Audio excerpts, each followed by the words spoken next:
Ya está grabando.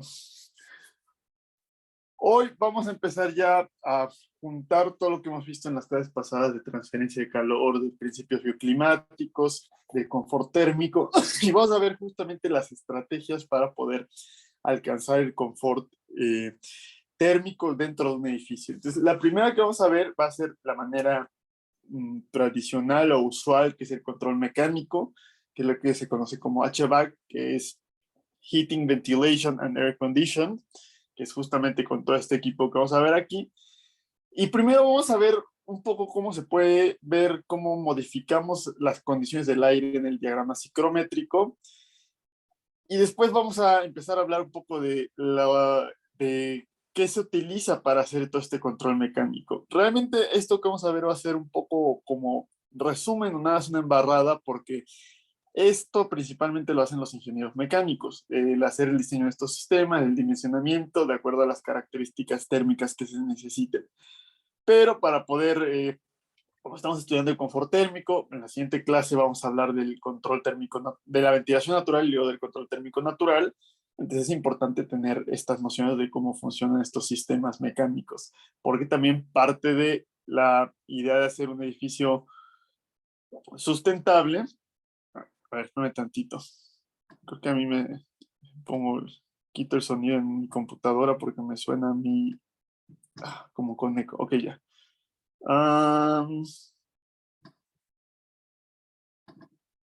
¿Pueden ver ya ahí otra vez la pantalla? Sí. Sí. Ok, gracias. Bueno, incluso aunque no vayamos a hacer diseño, o sea, realmente esto es una instalación, entonces como ingenieros civiles, aunque no hagamos el diseño de esto, pues nos puede tocar el mantenimiento, la construcción, y también les voy a mencionar brevemente por ejemplo, si son ingenieros estructurales, tiene requerimientos especiales el tener este tipo de equipos, ¿no? Entonces sí es de interés general este tipo aparte de un edificio. Entonces, ya les había comentado yo que HVAC significa Heating, Ventilation and Air Conditioning, ¿no? Y la idea es mantener lo más estable posible y en las condiciones ideales la temperatura interior. Entonces, justamente era lo que decíamos en la clase de confort humano, donde había que evitar esa variación de la temperatura, que de acuerdo al PMB nosotros encontrábamos las condiciones ideales de temperatura. Entonces, cuando hagamos unos cálculos de transferencia de calor, nuestras resistencias térmicas, nuestro balance térmico en un muro, realmente la temperatura interior es conocida, porque es el objetivo que tenemos de temperatura. Y lo que estamos buscando realmente es obtener cuál es el flujo de calor, porque de acuerdo al flujo de calor que vamos a tener, va a ser el tamaño del sistema de aire acondicionado que vamos a necesitar trabajar. Que es el contrario, en la parte del diseño bioclimático, lo que nosotros modificamos es la envolvente o la orientación, y lo que no conocemos es cuál va a ser la temperatura resultante. Entonces tenemos que calcularlo. Aquí sí sabemos cuál es la temperatura, y el objetivo es poder minimizar esos flujos de calor. También, se lo voy a mencionar ahorita con unas imágenes más adelante, pero lo que vamos a tener es que cuando el aire está dentro de una habitación, va a haber ciertas cargas que, por ejemplo, los habitantes que están en el cuarto generan calor, ya lo he visto en el metabolismo, y entonces eso aumenta la temperatura del aire, también aumenta la humedad con el calor latente, los flujos de calor a través de las paredes aumentan la temperatura, y entonces se sale de esas condiciones ideales. Entonces, lo que necesitamos hacer es modificarlo, transformarlo, bajarle la temperatura, bajarle la humedad, en algo que se va a llamar la central de tratamiento de aire, para eventualmente regresarlo y poder que otra vez sea un ciclo, ¿no? Que otra vez vuelva a subir su temperatura de acuerdo a las cargas internas y después volverlo a bajar, ¿no? Por eso son ciclos termodinámicos. También no podemos estar circulando infinitamente el aire adentro, porque ya vimos que se genera continuamente dióxido de carbono y que además eso es un proxy para otros contaminantes. Entonces, para mantener la calidad del aire, necesitamos estar metiendo continuamente aire exterior y estarlo filtrando. Pero si metemos puro aire exterior, entonces si ya enfrié el aire en el interior y después lo desecho, si meto puro aire exterior, tengo que desechar todo el aire del interior, ¿no? Entonces, si estoy utilizando exclusivamente aire del exterior, es mucho de la energía que tengo que gastar. Entonces, por lo general mezclo parte de aire exterior y parte de aire interior. Y otra opción es justamente cuando yo rechace cierto aire que puede estar frío, puedo recuperar esa energía que tiene. Entonces puedo poner un intercambiador de calor para que el aire que esté entrando se enfríe con el aire que está saliendo y así aumento todavía la eficiencia del sistema. El problema es que con la pandemia pues hemos tenido principalmente el requisito de recircular exclusivamente aire exterior. Entonces eso ha aumentado el consumo energético de las instalaciones. Entonces vamos a hablar primero de las transformaciones del aire. Es decir, cómo podemos nosotros modificar diferentes masas o flujos de aire y cómo se va a ver eso en el diagrama psicométrico. Y después vamos a ver ya cómo los sistemas de aire acondicionado y ventilación aprovechan esas transformaciones del aire. Entonces, la transformación más básica va a ser una mezcla de aire. Cuando yo tengo una masa o un volumen de aire A y un volumen de aire B, y simplemente los mezclo, es decir, los junto y vamos a tener una masa resultante que va a tener una combinación de las características de la masa A y de la masa B, que esto es más o menos lo que vemos cuando les digo que recirculamos el aire y entra una parte de aire exterior y una parte de aire interior. Y el aire que vamos a entrar va a ser una mezcla de esas dos condiciones. Realmente lo que hay que hacer es un balance de masa y un balance de energía. Entonces, simplemente el aire que va a salir, pues tiene que ser, no puede ser más ni puede ser menos que el aire que entró. Y la energía que entró tiene que ser igual a la energía que salga. Entonces, simplemente tenemos que la masa del aire C es la suma de las dos masas de aire, que la humedad absoluta, aquí hay que ponderarlo, es decir, es la masa del aire A entre la masa del aire C por la humedad absoluta del aire A, es decir, el porcentaje al que corresponde la masa del aire A por su humedad más el porcentaje al que corresponde la masa de aire B por su humedad absoluta. La entalpía, que ya dijimos que es una medida de la energía que tiene almacenada nuestra masa de aire, también la vamos a obtener, pero ponderada. Y aquí es donde viene la parte interesante. Yo puedo trabajar con masas de aire estática, es decir, tengo 1 metro cúbico de aire y 2 metros cúbicos de aire y los mezclo y obtengo. Aquí ese es el detalle. Si se dan cuenta, estamos haciendo balance de masa, no de volumen. Entonces, a lo mejor este metro cúbico de aire corresponde a 1 kilogramo. O por ejemplo, si por decir, 1 metro cúbico de aire corresponde a 1 kilogramo y aquí tengo 2 kilogramos. Entonces, lo que voy a sumar son 3 kilogramos. Si se dan cuenta, no puedo sumar los volúmenes. Realmente lo que tengo que obtener es las densidades de cada elemento y entonces ver cuál va a ser el volumen que resulta, que no necesariamente tiene que ser el mismo. Entonces, justamente eso es complicado porque muchas veces los ventiladores o los sopladores, al igual que las bombas de agua, trabajan con volumen, es decir, tienen un flujo volumétrico, un gasto, pero realmente para hacer estos balances tenemos que trabajar con la masa. Entonces, justamente para convertir de un flujo de masa a un gasto o viceversa, hay que trabajar con la densidad o con su inverso, que va a ser el volumen específico. Entonces, cuando ustedes leen un punto en un diagrama psicométrico, les da también el volumen específico, que es esta letra griega nu, que son metros cúbicos por kilogramo. Entonces, les digo que podemos tener 1 kilogramo de aire y 2 kilogramos de aire, que son unas masas estáticas, los sumo y obtengo 3 kilogramos de aire. Pero también podemos trabajar con flujos de aire, que es principalmente lo que vamos a hacer con los sistemas de HVAC, porque es aire que está circulando continuamente. Entonces yo le puedo decir que tengo un flujo de 1 kilogramo por segundo y un flujo de 2 kilogramos por segundo, y el resultante van a ser 3 kilogramos por segundo. Entonces, en estas ecuaciones lo único que tengo que hacer es reemplazar y en vez de utilizar m, que es la masa, utilizar m punto, que es la derivada de la masa con respecto al tiempo. Es la notación newtoniana que habrán utilizado en cinemática y dinámica. Entonces, justamente es el flujo de masa. Entonces, aquí simplemente le pongo un punto a todos estos y hay que tener cuidado que coincidan todas las unidades, ¿no? Y de igual manera, en vez de utilizar volúmenes, por ejemplo, aquí ya en vez de tener volumen, vamos a tener una Q que va a ser el gasto. En hidráulica, ustedes trabajan con Q mayúscula como el gasto, pero aquí lo vamos a utilizar como Q minúscula porque Q mayúscula es el calor. Entonces, para no confundirlos, pues vamos a utilizar Q minúscula, ¿ok? Entonces, ¿cómo se vería esta mezcla de aire en el método gráfico? Es decir, utilizando el diagrama ciclométrico. Entonces, aquí tenemos una representación de nuestro diagrama ciclométrico donde tenemos la curva de 100% humedad relativa, tenemos el eje de temperatura de bulbo seco y el eje de humedad absoluta. Aquí quiero que en estas imágenes que les voy a pasar del diagrama ciclométrico, quiero que vean que este eje vertical está ligeramente inclinado.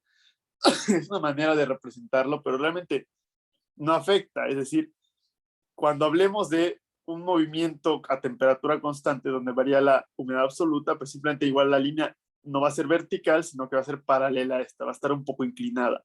Pero bien podríamos verlo como ustedes tienen su diagrama ciclométrico en internet, que es vertical y trabajaría de la misma manera. Entonces, yo voy a tener, y obviamente aquí nos estamos ahorrando todas las líneas porque ven que es bastante complejo y aquí simplemente ponemos un par de líneas para poder entender cómo funciona el fenómeno.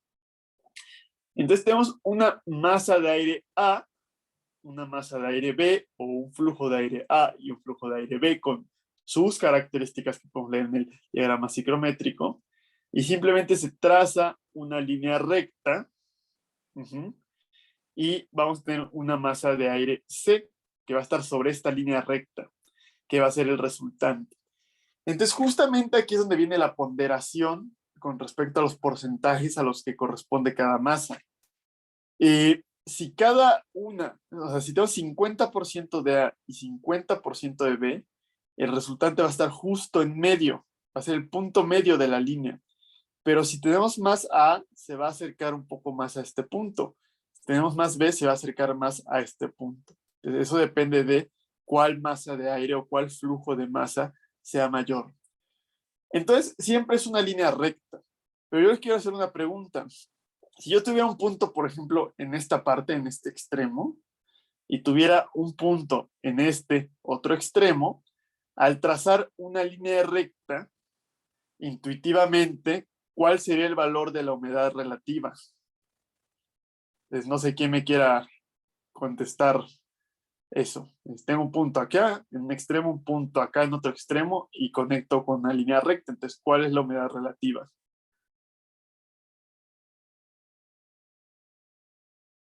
No, vamos a... ¿Qué La pasó, que, Rodrigo? la que intersecta con HC. Por eso, tenemos un punto acá y conecto. Entonces, más o menos sería como aquí el punto que nos queda. Entonces, Ajá. aquí la humedad, esta es la línea del 100%. Entonces, aquí la humedad relativa es mayor al 100% o es menor al 100%.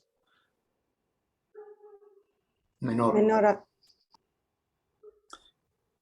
Y entonces, si el punto C tendría una humedad mayor al 100% o menor al 100%.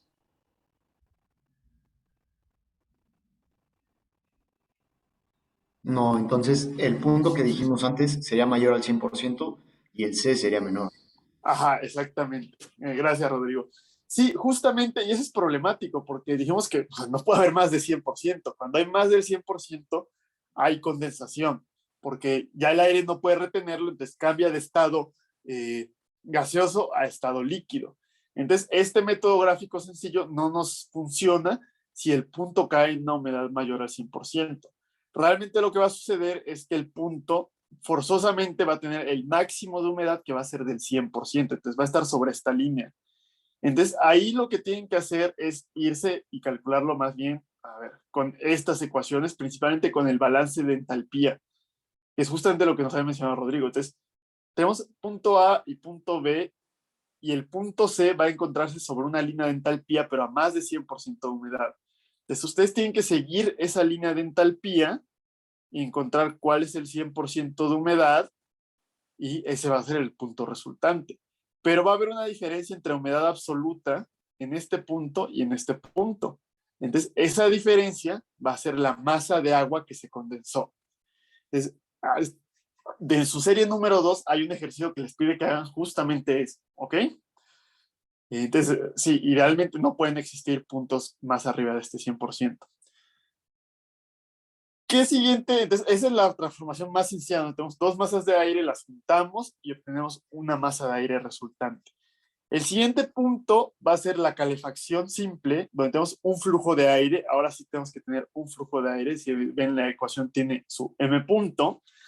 Y en la calefacción simple estamos agregando calor sensible. Entonces, el calor sensible es cuando hay un cambio de temperatura, pero no hay un cambio de humedad absoluta. Entonces, en el diagrama ciclométrico va a corresponder a un movimiento totalmente horizontal del punto 1 al punto 2. Entonces, el punto 1 tiene sus características, su temperatura, su entalpía, y el punto 2 también tiene su temperatura y su entalpía. Entonces, la entalpía es muy útil porque es un valor de energía. Entonces, si es un valor de energía y está por unidad de tiempo, tenemos una potencia. Entonces, cuando yo tengo una calefacción, una resistencia eléctrica, que esto puede ser una resistencia, es decir, tenemos un pedazo de metal que está caliente y el aire está pasando y el aire se está calentando. Entonces, ese pedazo de metal va a tener una potencia. Entonces, si ustedes ven un radiador, un calefactor, etcétera, siempre dicen, pues es un radiador de 200 watts, es un radiador de 1500 watts. Entonces, justamente esa potencia se va a calcular por el flujo de aire que tenemos y la diferencia de entalpías que van a tener nuestras masas de aire. O también, si yo les doy la potencia y ustedes quieren ver cuál es la entalpía resultante de mi masa de aire, pues simplemente despejan. Y conociendo la entalpía de esto y conociendo la humedad absoluta, porque no hubo cambio en la humedad absoluta, yo puedo calcular cuál es la temperatura resultante, qué tanto se calentó mi masa de aire. Entonces, esta PVC realmente es power o potencia, porque es en watts, esta unidad es en watts, y la unidad de la entalpía específica pues son kilojoules por kilogramo. Entonces, BC se refiere a batería caliente. Entonces, resulta que este elemento que va a calentar se llama una batería y como está caliente, pues va a ser batería caliente. Por el contrario, podemos tener el procedimiento inverso totalmente, que va a ser una batería fría. Es decir, donde este pedazo de metal va a estar más frío que el aire, entonces va a estar bajando la temperatura del aire. Entonces, como va a ser un comportamiento igual a humedad absoluta constante, entonces solamente es calor sensible, está cambiando de un punto de temperatura y disminuye, es lo mismo. La potencia va a ser el flujo de masa que tenemos, que les digo, si yo les doy un flujo de volumétrico, un gasto, pues simplemente lo leen en su diagrama ciclométrico y lo convierten a masa con el volumen específico y calculan ustedes cuál es la diferencia de entalpías y ya pueden saber cuál es la temperatura de este punto resultante. Entonces, aquí les va otra pregunta. Supongan que yo tengo un punto a esta temperatura 2 y otro, el primer punto también está a esta temperatura 1, pero los puntos ya no van a estar a esta humedad absoluta, sino que nos vamos un poco más arriba, como a donde dice aquí la R. Entonces, aquí voy a tener el punto número 1 y con su entalpía, que va a ser una línea en diagonal, y el punto número 2 va a estar más o menos en este punto. Entonces, ¿qué pasaría en realidad si yo intento enfriar este punto y llevarlo hasta acá? ¿Es realmente posible hacer eso?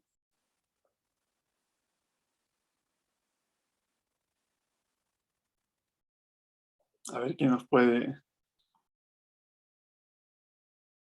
Eh, a ver, Ana, no sé si nos puedes comentar qué opinas de eso.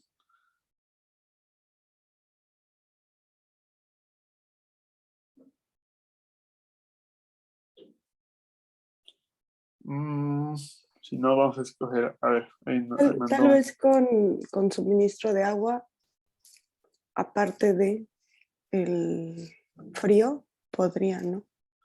O sea, tú estás diciendo agregarle agua o vapor de agua al aire. Ajá, porque de otra manera no se puede aumentar la humedad, ¿o sí? Bueno, la humedad no está cambiando, recuerda que estamos mantenidos en la misma línea.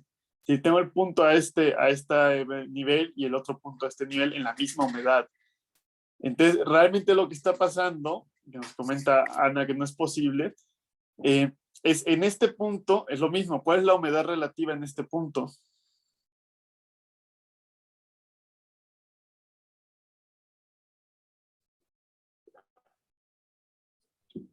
Alguien puede decir más o menos. Sí, exactamente. Es mayor al 100%. Entonces no podemos tener este punto. Entonces realmente lo que pasaría es que tendríamos un punto aquí, lo empezaríamos a enfriar poco a poco, y de pronto llega al 100% de humedad relativa. Entonces, ya no puede seguir bajando aquí, pero su entalpía tiene que alcanzar el nivel que dijimos que tenía que tener, de acuerdo a este cálculo. Entonces, lo que va a empezar a suceder es que va a empezar a bajar por esta curva, porque no puede, o sea, esta curva de 100%, véanla como un límite del diagrama ciclométrico. Más allá de 100% no existe nada de este lado. Entonces, para bajar su entalpía va a tener que ir bajando a este punto, hasta llegar a donde le corresponda, a la entalpía que vamos a tener. Pero entonces justamente aquí va a suceder algo parecido que tiene que ver con lo que nos comentaba Isis. El punto que vamos a tener aquí ya no va a tener la misma humedad absoluta que el punto que está teniendo aquí, pero realmente está bajando la humedad absoluta del punto porque se está condensando el agua, está empezando a haber un líquido que está apareciendo, y ustedes podrán ver esto o lo habrán visto en un aire acondicionado, pues que siempre el aire acondicionado tiene una gotita que está cayendo, ¿no? Que es justamente como está enfriando y el aire quiere enfriarse a un punto mayor al 100%, no puede, entonces baja por esta curva y empieza a haber un volumen o un flujo de condensado de agua.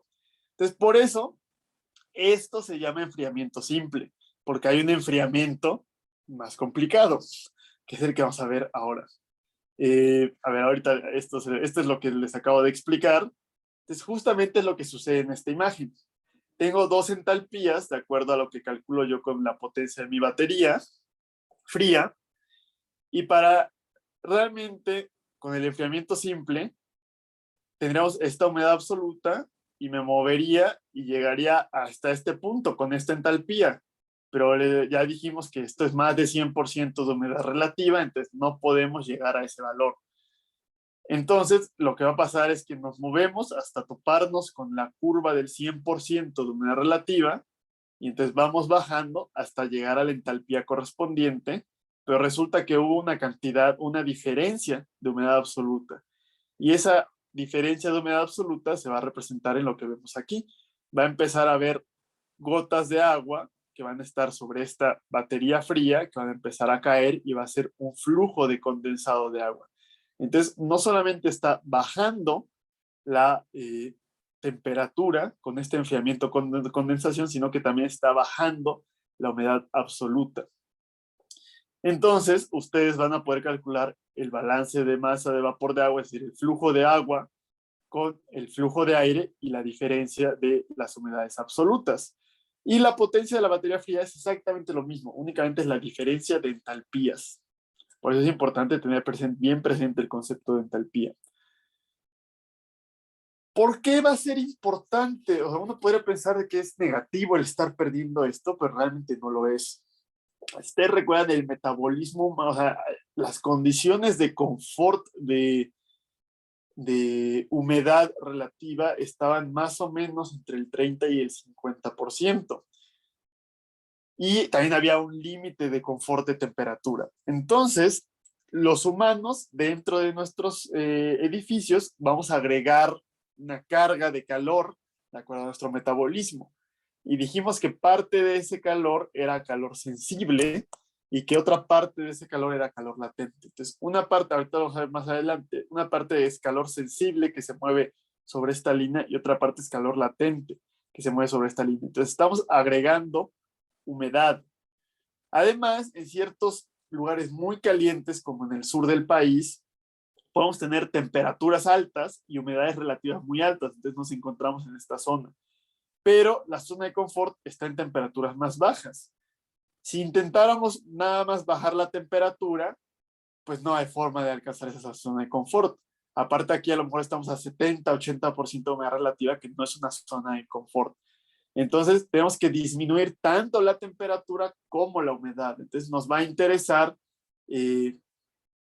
justamente este enfriamiento con condensación porque bajamos la temperatura y bajamos la humedad absoluta. Y al bajar la humedad absoluta podemos alcanzar humedades relativas adecuadas.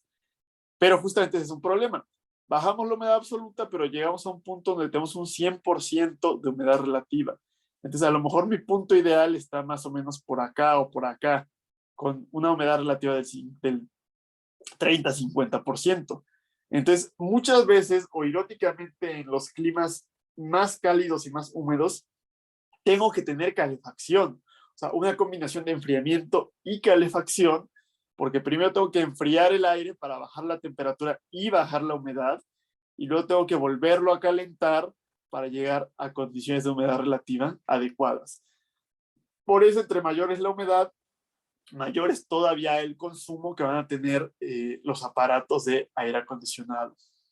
Entonces, justamente, bueno, ahorita llegamos a esa parte de humidificación, pero esto también es una idealización. Lo que pasa en realidad en el enfriamiento real es que hay una parte del aire que se enfría y pasa por la batería fría, pero va a haber otra parte del aire que va a pasar por arriba sin que lo toque la batería fría. No podemos tener una eficiencia del 100%.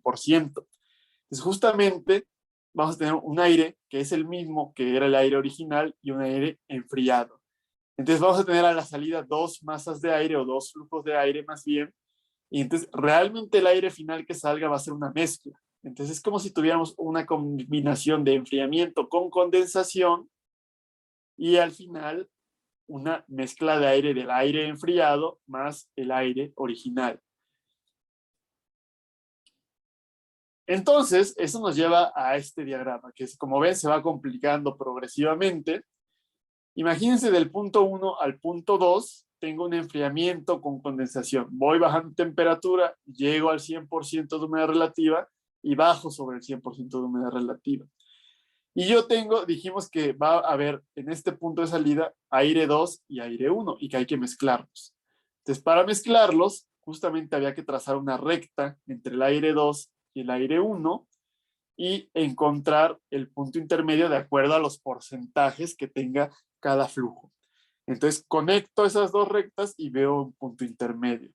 Entonces, como ven, en un enfriamiento real, el aire final no se va a encontrar al 100% de humedad relativa y también se va a encontrar un poquito más caliente y con un poquito más de humedad que si el enfriamiento hubiera sido completo. Entonces,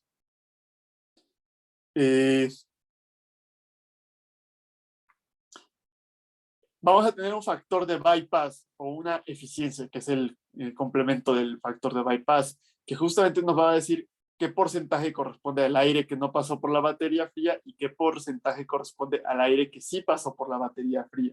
Entonces, justamente ese bypass es el que vamos a meter a nuestro cálculo de el balance de aire.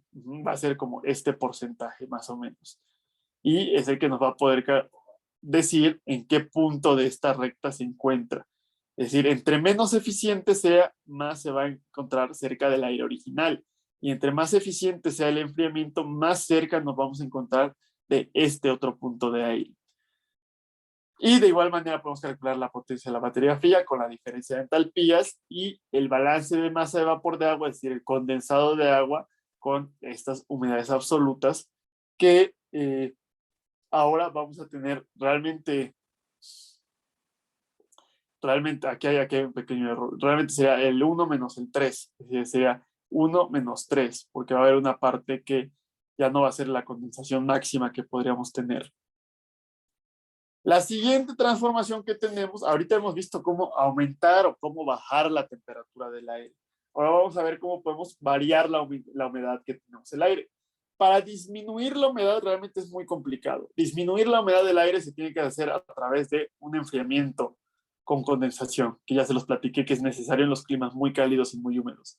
Pero aumentar la humedad del aire, que puede ser útil o necesario en los climas cálidos secos, como en el noroeste del país, donde el aire tiene una humedad en el exterior del 10%, del 5%, y aunque lo enfríe, a lo mejor la humedad relativa es del 20%. Entonces todavía falta agregarle un poco más de humedad para que pueda alcanzar la zona de confort. Entonces, una opción va a ser agregar agua. Agua, pero dijimos que el agua en el aire está en estado gaseoso. Entonces yo le puedo agregar directamente vapor de agua para que ese vapor de agua en estado gaseoso se mezcle perfectamente con el aire seco, que también es un estado gaseoso. Entonces, esto no es agregar como aspersor, como gotitas, es agregar literalmente vapor de agua. Es como ustedes pusieran a hervir algo y eso que se está evaporando se está mezclando con el aire. Supuestamente el agregar el vapor de agua es un movimiento a temperatura constante, es decir, un movimiento vertical donde lo único que aumenta es la humedad absoluta. Pero en realidad no es así. Realmente, como el vapor de agua va a estar como a 100 grados, va a haber un ligero aumento en la temperatura. Pero nosotros vamos a simplificar eso y vamos a ignorar ligeramente ese incremento en la temperatura y vamos a suponer que sí es un incremento a temperatura constante. Es decir, pues simplemente va a haber una cierta variación de humedad absoluta, que va a tener que ver con el flujo de masa de vapor de agua entre el flujo de aire. Y así podemos calcular cuál es la humedad absoluta 1 y la aumentamos esa delta y llegamos a la humedad absoluta 2 a temperatura constante. Y la entalpía va a haber incrementado porque estamos agregando calor latente. Entonces, de la misma manera, ustedes pueden calcular la variación de entalpía. Esta es la entalpía del vapor de agua. Creo que no se las puse el valor. Se los pongo al rato. Pero, o sea, es una constante. Pero también ustedes pueden leer el punto 2 y de ahí ya leer la entalpía correspondiente, ¿no? ¿Qué va a pasar? Hay otra opción de humidificación que va a ser la humidificación adiabática, que esta es el enfriamiento evaporativo del que les he hablado ya en varias ocasiones. Y aquí sí estamos agregando gotas líquidas, es decir, como si tuviéramos un atomizador y estuviéramos o por aspersión. Entonces, como estamos agregando gotas líquidas al aire, para que se puedan mezclar con el aire, con el gas, tienen que cambiar de estado líquido a estado gaseoso. Al cambiar de estado, se necesita utilizar el calor latente de vaporización y entonces vamos a tener justamente la idea de la conversión de calor sensible a calor latente. Entonces, justamente por esa conversión de calor sensible a calor latente, al aumentar la humedad en este sistema, disminuye la temperatura. Entonces, vamos a verlo aquí. Yo tengo una cierta temperatura con una cierta humedad y le agrego agua líquida. Si le agregara agua en estado gaseoso, va a aumentar a la misma temperatura de esta manera. Pero aquí, como le estoy agregando agua líquida y esa agua líquida tiene que absorber calor para poder evaporarse, ese calor lo va a tomar del calor sensible. Entonces va a disminuir la temperatura mientras está aumentando la humedad. Por eso dijimos que en los lugares secos, cuando vimos arquitectura vernácula, si yo lo hacía pasar por un estanque, por una fuente, el aire, por un árbol, aumentaba tanto la humedad del aire como bajaba la temperatura. Esa brisa puede ser bastante refrescante y es una buena estrategia de diseño bioclimático en lugares cálidos secos. Idealmente el aire que saliera tendría que estar a 100% de humedad, pero como no es posible, hay una cierta eficiencia y entonces el aire es como si hiciéramos la mezcla entre este punto y este punto de acuerdo a la eficiencia. Entonces el aire se va a encontrar a lo largo de esta recta de acuerdo a la eficiencia de nuestro sistema. ¿Cómo vamos? Vamos bien de tiempo. Entonces, ahora sí vamos a ver qué está pasando en una carga. Si ustedes, ¿qué son las cargas? Si ustedes recuerdan el balance de calor, que ahí estamos hablando en transferencia de calor, que hablamos únicamente del calor sensible, es decir, el calor que cambiaba la temperatura. Entonces, ahí veíamos que el calor que entraba y salía de un cuarto tenía que ser igual a 0. Entonces, que teníamos el flujo de paredes, el flujo de puentes térmicos, y los flujos internos, ¿no? Que va a ser el flujo sensible del metabolismo humano, el flujo que tengan las lámparas o el calor que generen las lámparas y otro equipo como computadoras y otra maquinaria. Entonces, si ustedes recuerdan, en ese balance de calor había un phi subíndice B, y ese phi subíndice B era el flujo de ventilación. Entonces, justamente, ese flujo de ventilación va a ser igual a las cargas sensibles. Entonces, yo tengo que toda la suma de mis flujos tiene que ser igual a 0. Entonces, lo único que voy a hacer es despejar el flujo de ventilación, calcularlo de acuerdo al flujo que hay a través de mis paredes y puentes térmicos, y esa va a ser la carga sensible que voy a tener que meter dentro de mi diagrama ciclométrico. Por otro lado, y eso no se considera dentro de los ejercicios de transferencia de calor porque ahí nunca hablamos de la humedad relativa, van a ser las cargas latentes, que va a ser justamente esa carga latente que corresponda al metabolismo humano. Y ya dijimos que también va a haber maquinaria que, aquí está, hay que corregirle ese error que tiene. Ese calor de la maquinaria, que dijimos que motores, ¿qué otras cosas? Por una tetera va a estar agregando, o cualquier cocina, al cocinar estamos agregando vapor de aire, vapor de agua al aire. Si ustedes checan el ASHRAE Handbook of Fundamentals, que está en su bibliografía, si van al capítulo 18, viene una tabla con las cargas de los equipos y maquinarias estándares, ¿no? Por si les llega a servir, lo llegan a necesitar en algún momento. Entonces, ya dijimos que vamos a tener un aire en condiciones ideales, que va a ser la zona de confort, y estas cargas van a calentar y aumentar la humedad del aire para sacarlo de ese punto ideal. Entonces, para hacer nuestro diseño, vamos a irnos a los casos extremos. Mientras en el diseño bioclimático queremos irnos al caso promedio, es decir, que tengamos las condiciones de confort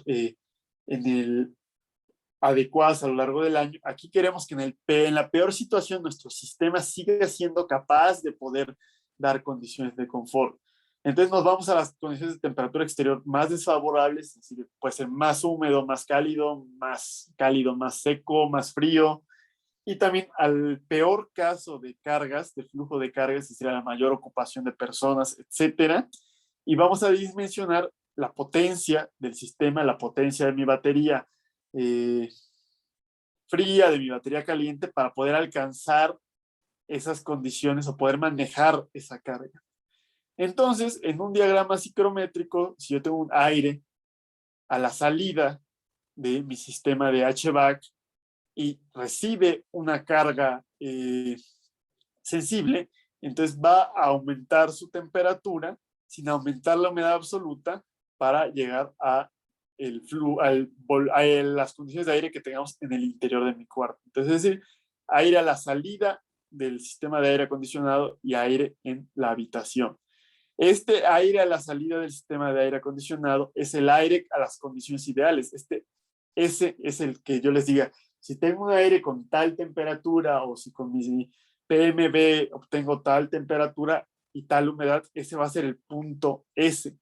Y el punto I va a ser el aire modificado con estas cargas. Entonces, como ven, también aumenta la temperatura, aunque se mantenga constante la humedad absoluta, está disminuyendo la humedad relativa, que es lo que hemos visto que sucedía.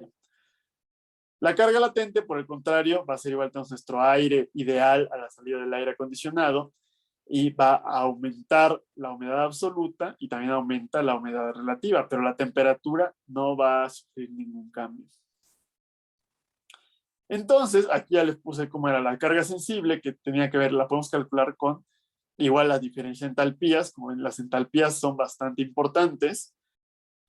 También la podemos calcular simplemente con la diferencia de temperaturas y la calor específico del aire seco, de hecho realmente lo que habría que hacer es calcular o despejar el flujo de ventilación en un balance de calor y ver a qué entalpías nos está llevando.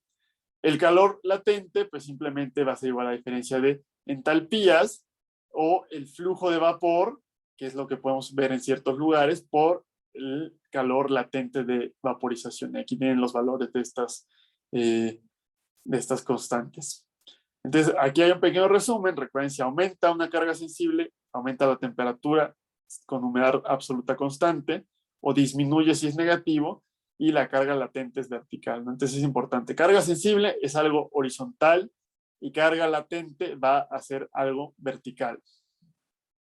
Entonces, como ya les comenté un poco en las diapositivas anteriores, en realidad rara vez tenemos que hacer una sola transformación. Realmente tenemos que hacer una serie de transformaciones en algo que se va a llamar la central de tratamiento de aire, que es lo que yo les decía con nuestra salida de nuestro sistema de aire acondicionado. Realmente es central de tratamiento de aire. Entonces entra el aire del, a ver, el aire, ¿dónde estamos? Aquí, entra el aire del interior modificado por estas cargas y va a ir pasando por a lo mejor un enfriamiento con condensación, una calefacción para disminuir la humedad relativa y después le aumentamos todavía un poco de humedad, puede ser adiabático, puede ser con vapor de agua y vamos a tener después un aire a la salida que va a tener nuestras condiciones ideales que estamos buscando. Entonces, justamente el diseño de un sistema de aire acondicionado es escoger el orden, el tipo de transformaciones que hay que hacer y la potencia de cada una de las transformaciones de acuerdo a lo que sea necesario, de acuerdo a si tenemos un clima cálido húmedo, cálido seco, mucha ocupación de personas, si por el contrario estamos buscando hacer calefacción, etc. Entonces, aquí ya va como es más o menos un esquema básico de circulación. Tenemos nuestra habitación, que es este cuadro, tenemos el aire que está entrando del exterior y tenemos el aire que estamos rechazando. Entonces es un ciclo continuo, por eso es una potencia que va operando todo el día a lo largo de los días y de las semanas. Entonces realmente podemos empezar a la salida de nuestra central de tratamiento de aire, que es el valor ideal, les digo. Este es el que ustedes van a calcular con su PMB, o si yo en un ejercicio les digo, tenemos aire a 20 grados, es este aire ese, y entonces va a entrar al cuarto y va a modificarse por las cargas sensibles y latentes, entonces va a salirse de las condiciones ideales. Y después lo vamos a recircular para regresarlo a las condiciones ideales, pero va a llegar a un punto donde vamos a mezclarlo. Dijimos que no podemos recircular exclusivamente aire del interior, entonces vamos a mezclarlo con cierta cantidad de aire del exterior, vamos a rechazar cierta cantidad del aire del interior, y lo que vamos a tener va a ser una mezcla de aire exterior y aire interior. Y esa mezcla es justamente, no se está moviendo, es la que va a entrar a la central de tratamiento de aire, es la que hay que modificar para obtener el aire a la salida. Y así es como poco a poco vamos llegando y, o sea, se vuelve a modificar por las cargas, volvemos a mezclarlo, volvemos a modificarlo para tener las condiciones ideales y así es un ciclo continuo. Entonces tenemos que el aire en el interior va a ser el aire a la salida de la central de tratamiento de aire, más las cargas sensibles, más las cargas latentes. Y la potencia total de la central de tratamiento de aire va a ser igual a la suma de las potencias individuales de la batería fría más la batería caliente. Y bueno, aquí podemos calcular el porcentaje de mezcla para ver cuánto corresponde realmente aquí. Esto es lo que hay que meter a nuestra mezcla de aire. Esto claro, es confuso, no es tan sencillo verlo así, directamente con pura teoría. Voy a hacer unos ejercicios que también voy a grabar y se los voy a subir. Ya están en PDF, porque así se los di el semestre pasado, pero igual los voy a resolver a mano. Realmente mucho va a ser como de, bueno, ustedes leen los datos en el diagrama psicométrico y eso, bueno, nada, se los voy a estar escribiendo ahí directamente.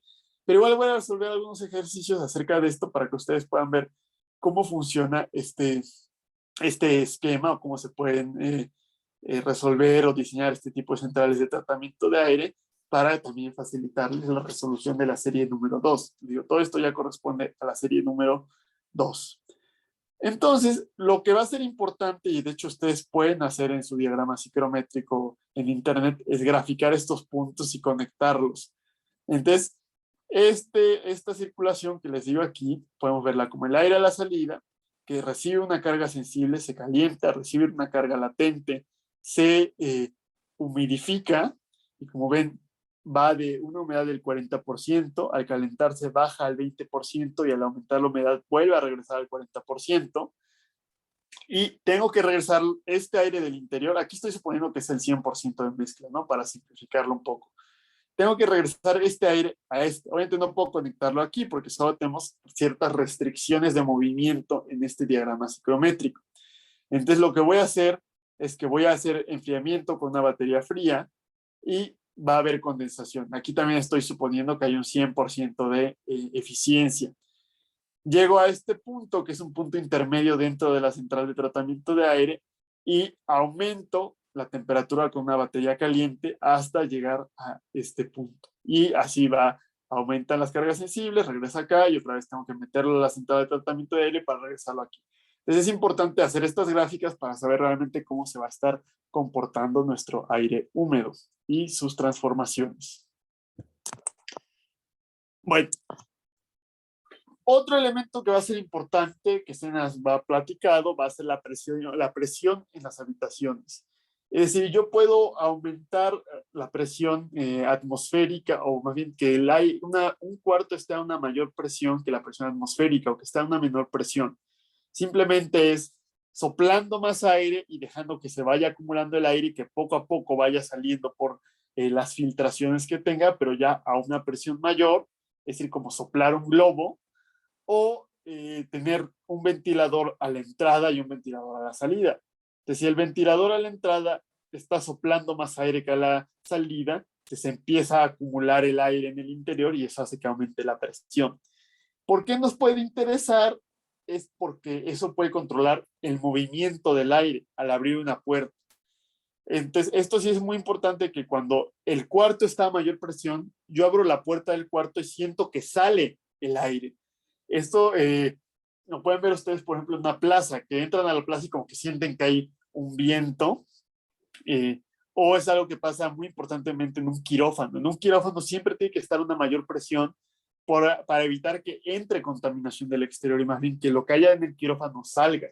Así, si hay microbios afuera del quirófano, no hay el riesgo de que entren y afecten la operación que estamos realizando. Por el contrario, si yo tengo menor presión en la habitación, cuando yo abra la puerta va a entrar aire a la habitación. Y esto va a ser importante, por ejemplo, en un baño. No quiero abrir el baño y que el mal olor del baño se vaya al pasillo, ¿no? Quiero más bien que la falta de olor en el pasillo entre al baño. Entonces, que todo ese mal olor que pueda tener el baño se quede dentro del baño. Entonces, podemos jugar nosotros con la presión en las habitaciones para hacer este efecto de guardar el aire o que salga el aire o que entre a la habitación, y puede ser importante en ciertos contextos residenciales, hospitales o industriales. Pero esto es un poco más complicado, el controlar o diseñar esto, ¿no? Esto sí, de hecho, esto lo hacen los ingenieros eléctricos, electrónicos, que hay incluso especializaciones en control, que es ver cómo controlar dinámicamente estas presiones.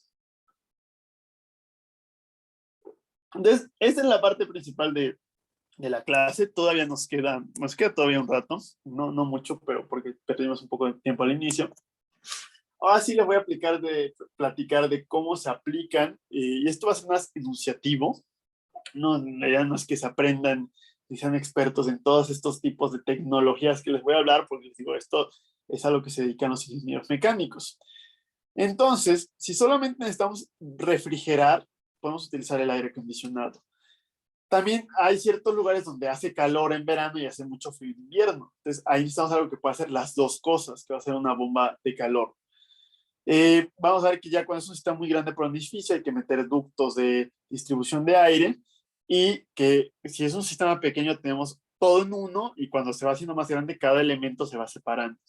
Entonces, ahorita les voy a dar unas imágenes para que ustedes vean cómo son los equipos. Es importante que muchas veces, en vez de esas potencias de las baterías frías, en vez de dárselas en watts, se las dan en toneladas de refrigeración, y una tonelada de refrigeración corresponde a 3.517 watts. Les voy a hablar también brevemente de la calefacción, pero es poco común en México. Podría pensar uno que no es tan relevante, pero sí hay que recordar que no tenemos que pensar solamente en la Ciudad de México, sino en todo el país. Y en la Sierra Madre Occidental, en Zacatecas, en Durango, podemos bajar a menos 15 grados en invierno. Tan solo en el Estado de México, a lugares donde estamos a altitudes de 3.000 grados, como a Mecameca, o cerca del Nevado de Toluca, pues las temperaturas también mínimas pueden ser bastante bajas, ¿no? Entonces sí puede ser interesante o relevante en ciertos casos aplicar la calefacción en nuestro país. Este es un muy breve resumen de lo que vieron en la clase de termodinámica. Ustedes estudiaron los ciclos termodinámicos y uno de los ciclos más importantes era el ciclo de refrigeración. Entonces, ese ciclo de refrigeración, el secreto está en el calor latente. Es decir, aquí tenemos un líquido y lo que hago es en esta válvula hacer que se evapore el líquido. Entonces, al evaporarse el líquido, absorbe calor porque tiene que convertir calor sensible en calor latente. Entonces se enfría considerablemente y al estar bastante frío, podemos pasarlo en un lugar donde hay calor y va a haber como la transferencia de calor es mayor a mayor diferencia de temperatura. Entonces, si esto está muy frío y aquí está caliente, entonces va a absorber mayor cantidad de calor. Y después lo meto a un compresor donde lo convierto en líquido nuevamente y al convertirse en líquido se libera calor latente, entonces se calienta nuestro fluido. Y aquí entonces, como está bastante caliente, entonces hay una mayor diferencia de temperaturas, entonces puedo expulsar el calor y así, realizando trabajo, circulando, puedo mover calor de la parte fría a la parte caliente, pero es porque le estoy metiendo energía a mi sistema. Pero todo depende de la evaporación y absorción de calor latente aquí y de la condensación y liberación de calor latente aquí. Entonces, eso va a ser los diferentes elementos que tenemos, que va a ser un condensador y un evaporador. Y el condensador es lo que también conocemos como radiador. En un automóvil el radiador es este elemento, ¿no? Entonces, el elemento más sencillo de aire acondicionado es el equipo de ventana, que conocerán ustedes bien. Tiene en un lado tiene nuestro condensador y en otro lado tiene el evaporador. Y está fluyendo aire continuamente, entonces estamos quitando calor de esta parte, es decir, enfriando el aire y enviando calor a esta parte, entonces calentando el aire.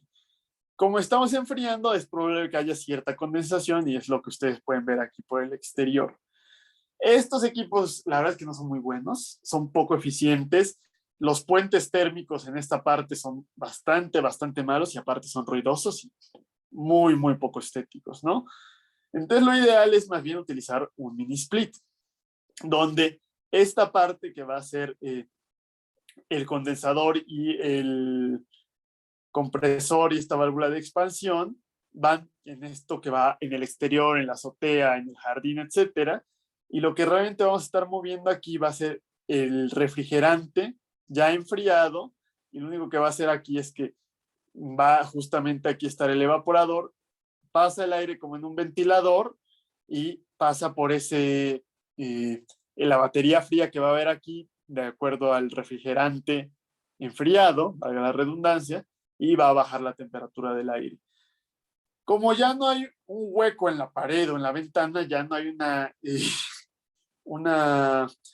un puente térmico tan grande, no estoy combinando una parte caliente junto a una parte fría, entonces, y aparte son equipos más modernos, entonces por eso es bastante más eficiente. Entonces, una medida fácil de aumentar la eficiencia o reducir la energía, por eso le digo que es de interés para nosotros si queremos hacer edificios más sustentables, pues es dejar de usar equipo de ventana, ¿no? Y empezar a utilizar mini splits. Obviamente son más caros estos mini splits, pero su operación puede ser más económica porque gasta menos energía. Otra opción va a ser la bomba de calor, que realmente se va a ver exactamente igual que un mini split, o sea, va a tener parte del ventilador que vas a tener aquí en el interior del cuarto, que tiene como deflexión y va variando por donde va enviando el aire.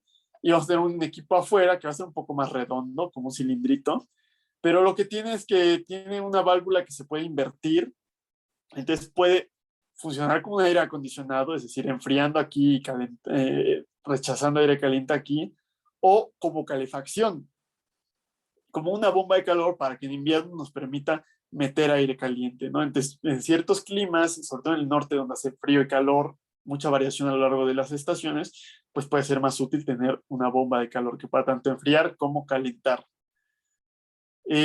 Cuando nos vamos ya a un sistema más grande, a un edificio, vamos a tener ya un sistema HVAC, donde vamos a tener ductos de aire que van a mover el aire a todas las habitaciones, a todos los pisos. Vamos a tener un sistema de retorno y vamos a tener esto que va a ser la manejadora de aire y esto que va a ser el compresor. El compresor es justamente este equipo.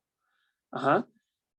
O este equipo, que es lo que está haciendo este proceso termodinámico. Y la manejadora de aire, si ustedes lo ven con cuidado, realmente van a ver que es una central de tratamiento de aire, donde hay una batería caliente y una batería fría, y obviamente un ventilador que va a estar manteniendo, un soplador que va a estar manteniendo este flujo de aire. Entonces, justamente esta manejadora de aire es la central de tratamiento de aire que vamos a diseñar nosotros. La refrigeración por lo general se hace a través de este proceso de compresión con este ciclo termodinámico de refrigeración. La calefacción se puede utilizar por gas o eléctrica, ¿no? Dependiendo del sistema que tengamos. Entonces, los conductos de ventilación no vamos a ver cómo se diseñan, cómo se dimensionan. Es parecido a lo que ustedes ven en hidráulica o en sistemas de abastecimiento. Creo que todavía en la licenciatura no hay una materia donde ven estas instalaciones, pero en la especialidad sí van a hacer cálculos de cómo ver estos conductos de ventilación. Ya con un sistema de BIM, ustedes pueden hacer el modelo de cómo se va a distribuir a lo largo de todo el edificio y aparte hacer simulaciones o modelaciones de cómo se va a estar comportando esto, los flujos, cuánta energía va a estar consumiendo, etcétera. Tiene que haber, de hecho, no sé si venga aquí. Sí, aquí está. Esto es un filtro. Ah, no, aquí está el filtro. Para mantener la calidad del aire, filtrar polvos, partículas, aerosoles del exterior, etcétera.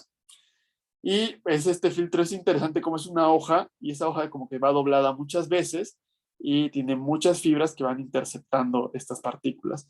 Y la idea es que vayan teniendo filtros de diferentes tamaños para que se vayan ensuciando ciertos filtros e irlos pudiendo cambiar, ¿no? Entonces es un elemento importante.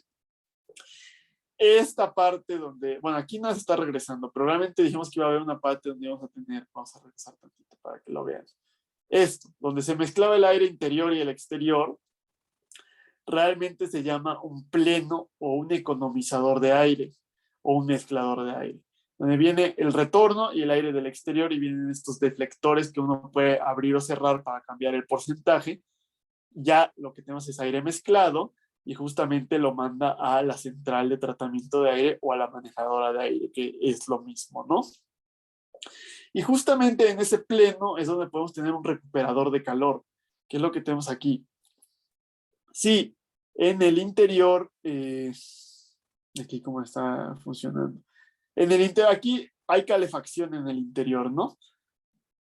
Entonces, como yo tengo que sacar parte del aire interior, voy a perder ese calor, voy a estar desperdiciándolo continuamente y voy a tener que estar metiendo aire frío continuamente.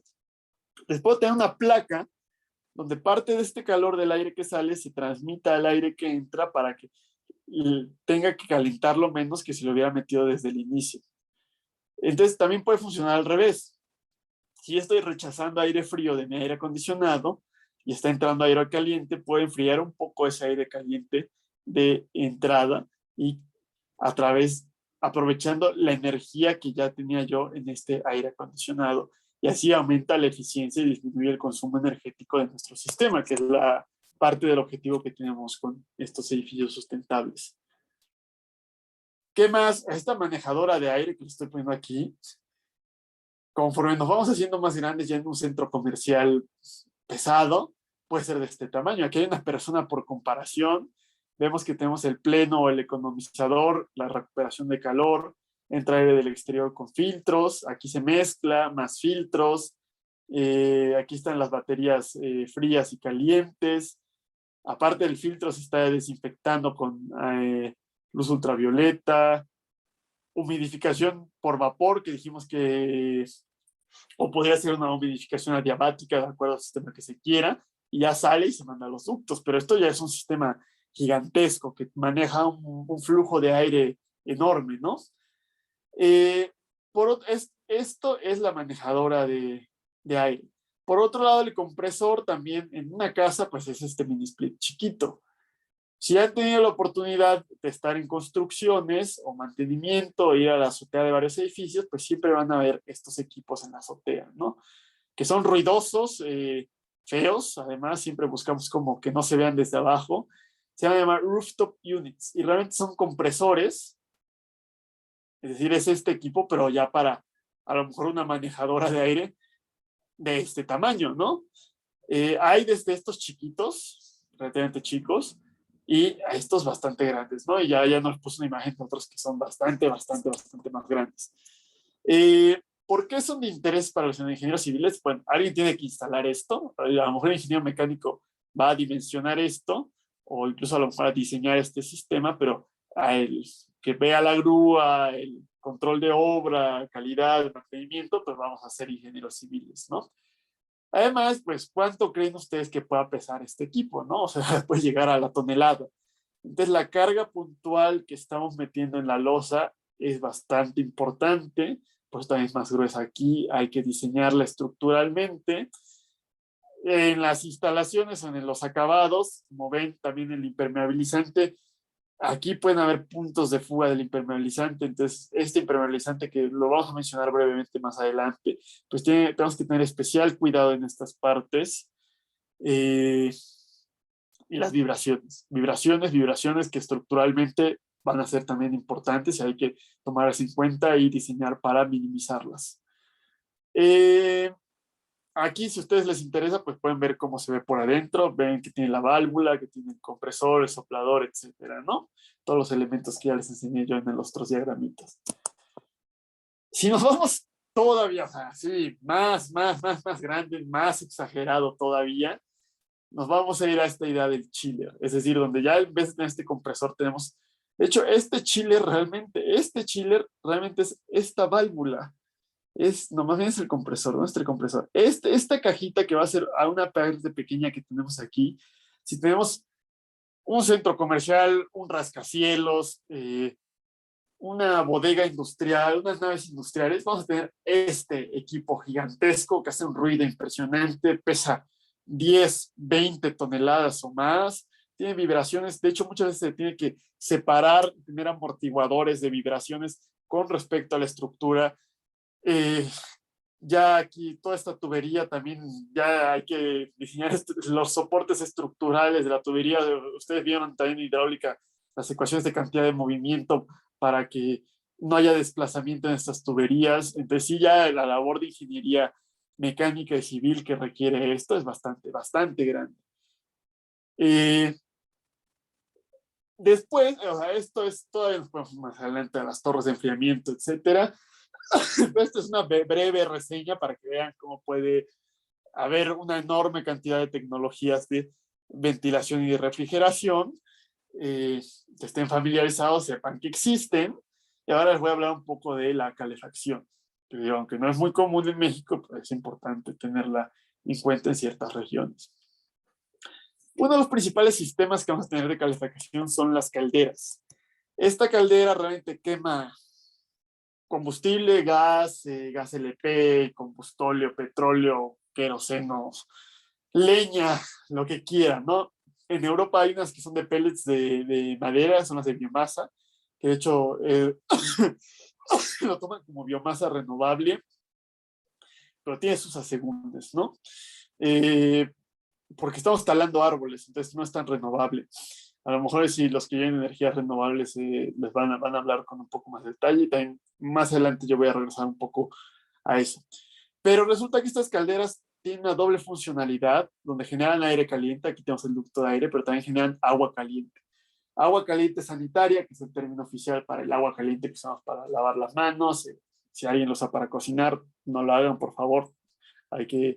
Esa es una buena estrategia para reducir, bueno, no para cocinar, perdón, para lavar trastes, no lo hagan, por favor, porque así ahorramos energía. Si también lo utilizan para lavar, tampoco lo hagan, por favor.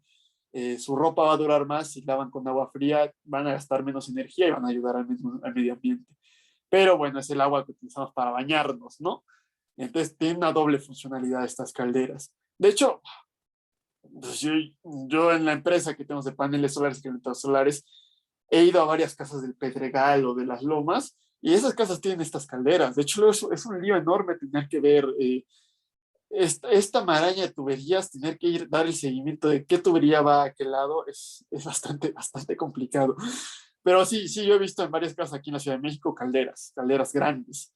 Y también he tenido la oportunidad de ir a acuáticas, a deportivos, donde tienen albercas y también tienen calderas para hacer la calefacción de, del agua, ¿no? De la alberca. Y de hecho también hay una buena oportunidad de energías renovables con estos calentadores solares para albercas, que también si llevan energías renovables en edificios, supongo que verán cómo diseñar estos sistemas para albercas.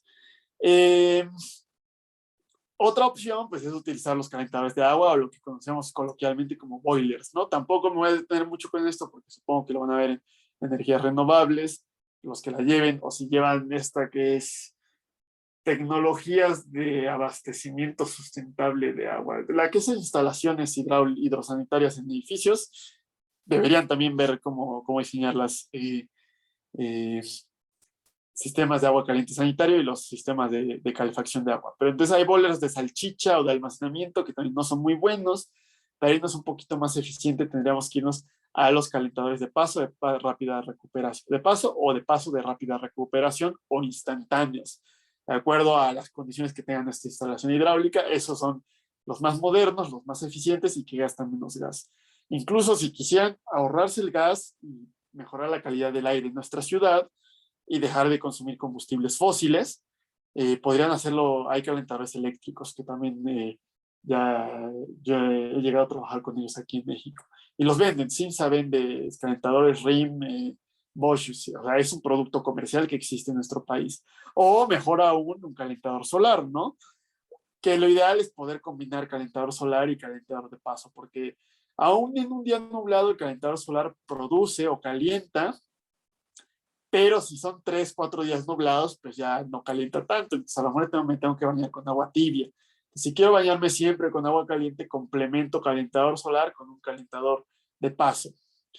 Eh, También hay bombas de calor para agua, estas son sobre todo para un flujo mayor. Les digo yo, esto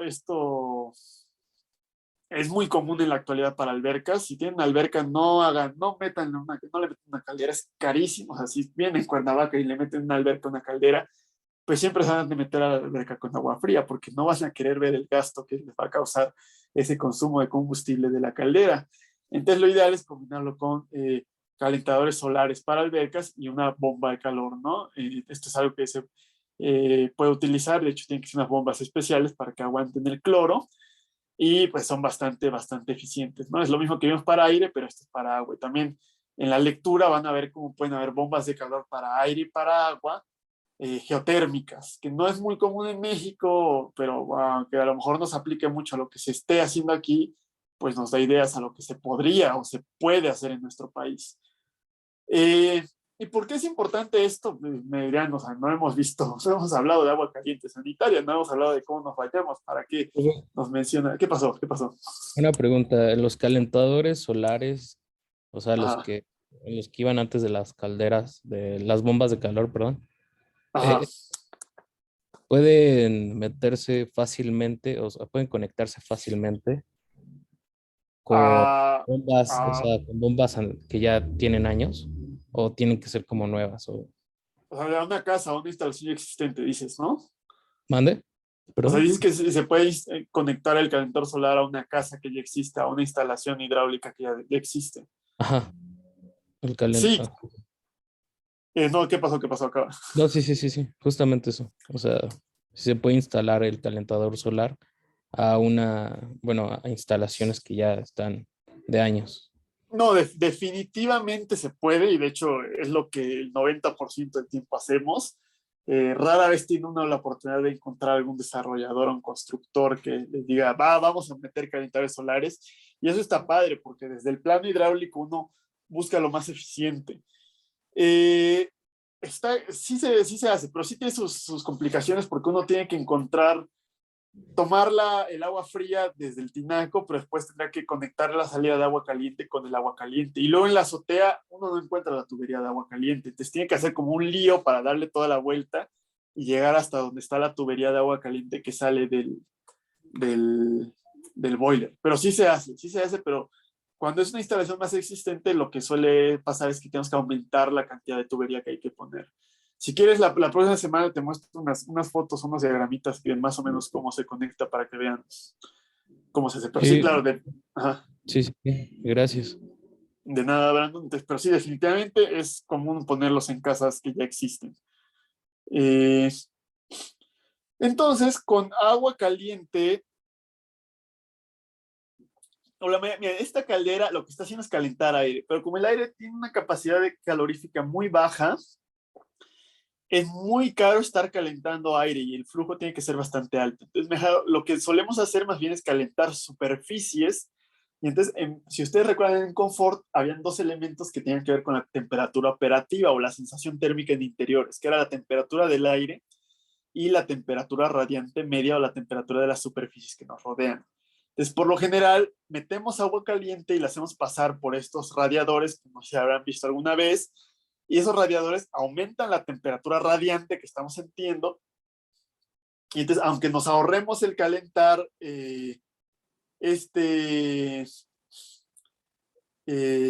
aire interior, aún así tenemos una sensación de calor y es bastante más eficiente. Entonces, idealmente tenemos una caldera o un boiler o un calentador solar que nos va a proveer tanto de agua caliente sanitaria como un circuito de agua que va a estar circulando. Entonces entrega agua caliente y regresa agua fría y después regresa a la caldera. Entonces es un circuito continuo.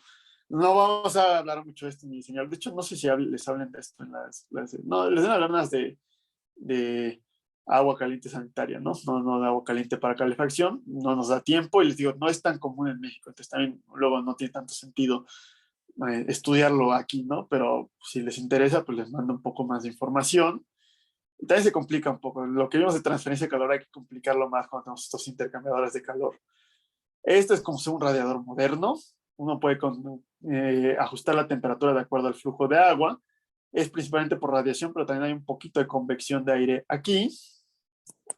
Esta otra opción que ya les había mencionado yo en una clase anterior, que era la calefacción hidrónica o los pisos radiantes, se le pone un aislante en el piso y se le ponen después estas tuberías que van a pasar agua caliente, entonces van a aumentar la temperatura del piso y van a igual calentar por temperatura radiante media, y vimos que ahí podemos tener un poco más de oportunidad de tener mayor diferencia de temperatura vertical, ¿no? Entonces también yo he visto algunas casas que instalan esto, no es muy común, luego se instala mal, justamente porque la gente no sabe mucho de esto, pero sí hay algunas empresas que están trabajando con esta calefacción hidráulica en México.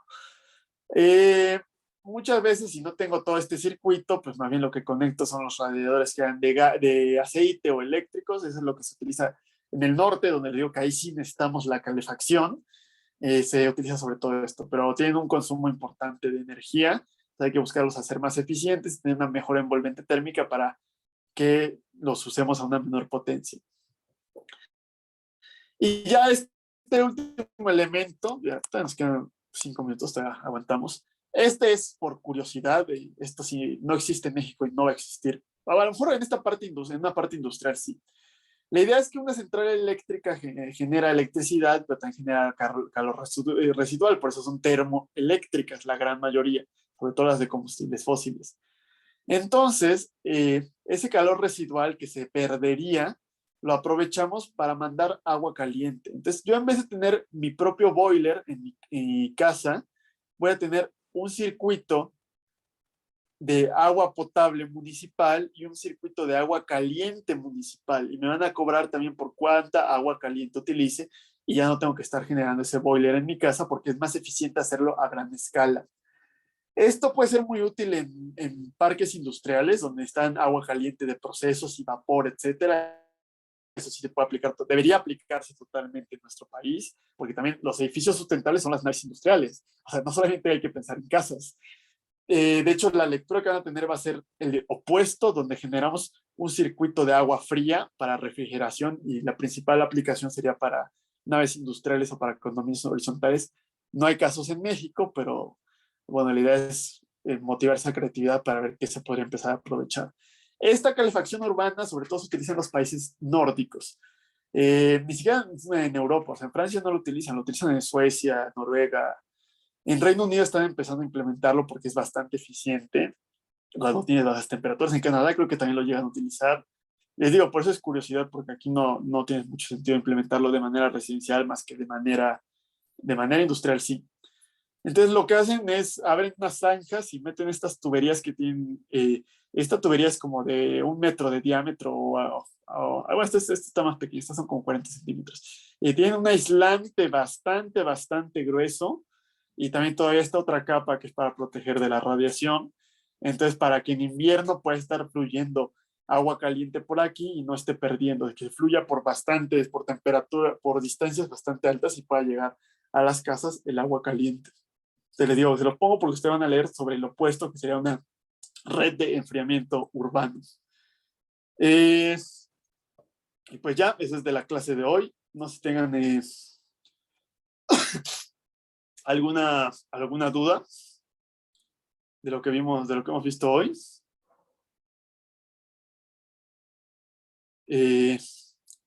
Si no, quiero... no tienen... bueno, si no, quiero compartirles algo rápido en estos 2 minutos que tenemos. A ver, rápido. De este aislante, que es justamente esta marca Owens Corning, que es de las que sí, les puse uno de los ejercicios, es de las que fabrica principalmente aislantes de poliestireno extruido, que es la que leyeron ustedes, que de hecho tiene una fábrica en México por Zacatenco. Ya leyeron ustedes las afectaciones que tiene. De hecho, de los pocos aislantes que se usan en nuestro país, suele ser el poliestireno extruido. Entonces, a lo mejor yo les di un detalle muy genérico, muy general de cómo son los aislantes, porque es una introducción, ¿no? Entonces, ustedes pueden buscar cada tipo de aislante, cada marca, va a venir bastante información. Yo nada más busqué este formulario y me mandó aquí, por ejemplo, aquí nos está dando el beneficio, que es para reducir el calor. Aunque si hace calor afuera, puede hacer que las temperaturas en el interior puedan ser hasta menos de 8 grados y puede hacer un ahorro considerable en la luz. Entonces, en los lugares cálidos de nuestro país es importante. Ven más o menos cómo se aplica, tiene fichas técnicas, fichas informativas, y aquí ven, o sea, se ha llegado a utilizar en desarrollos de viviendas sociales, fraccionamientos, pero ya leyeron ustedes que puede tener ciertos problemas, ¿no? A lo mejor nos podemos estar haciendo mensos al creer que a ver, espera tantito.